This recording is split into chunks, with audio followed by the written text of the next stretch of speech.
नमस्कार दोस्तों, स्वागत है आपका हिंदी नॉलेज शो में। तो दोस्तों, अब से 2 दिन पहले मैंने आपको खबर दी थी कि रूस का एक और पड़ोसी देश फिनलैंड और उसके पीछे स्वीडन, दोनों देश नाटो का हिस्सा बनने जा रहे हैं। इसके बाद रशिया की कड़ी प्रतिक्रिया आई थी कि हम युद्ध लड़ेंगे आपसे, आपको भी बर्बाद कर देंगे। इसके अलावा फिनलैंड और स्वीडन के प्रधानमंत्री और राष्ट्रपति ने कहा था कि हम नाटो का हिस्सा बनेंगे चाहे जो हो।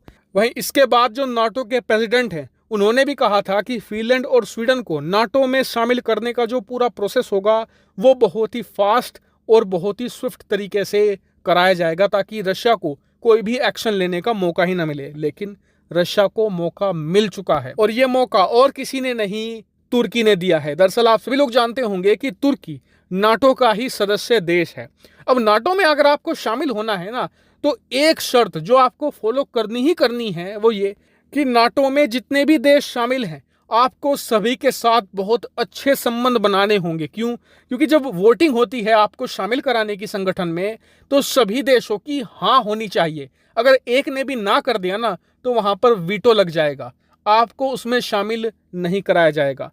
अब आप कहेंगे कि एक देश के हाथ में इतनी पावर देना सही है? तो देखिए, नाटो का मूल मंत्र ही यही है, वन फॉर ऑल। यानी कि अगर आपने एक को अटैक किया तो सारे नाटो देश आपको बचाने आएंगे। अब आप खुद ही सोचिए कि एक देश जो आपको बचाने की कसम खा रहा है, तो आपको उसकी सहमति तो लेनी ही पड़ेगी। और इसीलिए यहां पर तुर्की की मंजूरी जरूरी है। लेकिन फिलहाल के लिए तुर्की के राष्ट्रपति और तुर्की की सरकार ने कह दिया है कि वो फिनलैंड और स्वीडन को नाटो में शामिल करने का विरोध करते हैं। अब इसको लेकर 2 कारण हैं, पहला है ऑफिशियल और दूसरा है अनऑफिशियल।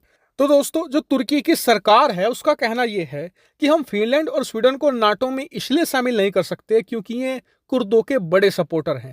दरअसल कुर्द मुस्लिम एक अलग समुदाय है। सिंगर आप देखें, ये अलग अलग इलाकों में फैला हुआ है, जैसे कि तुर्की के, ईरान के, इराक के, सीरिया के अलग अलग हिस्सों में फैले हुए हैं।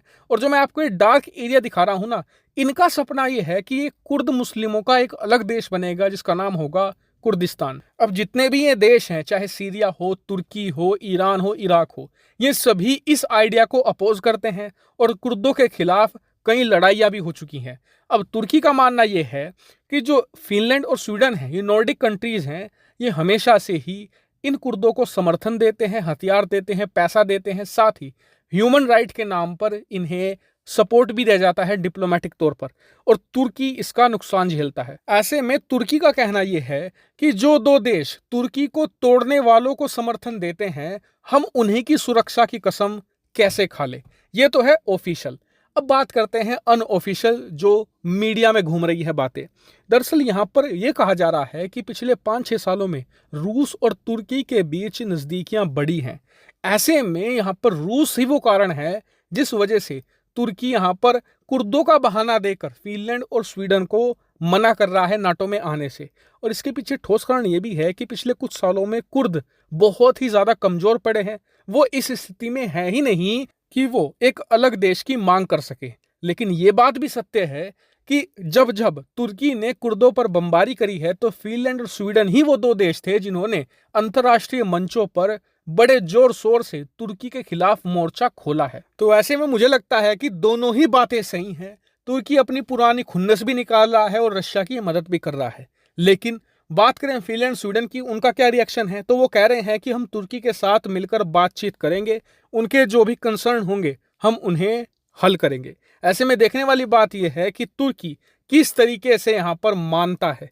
क्या अमेरिका इंटरफेयर करेगा या पश्चिमी देश दबाव डालेंगे? आप लोग इस पूरे मामले के बारे में क्या सोचते हैं? कमेंट करके जरूर बताएगा। Thank you very much for watching.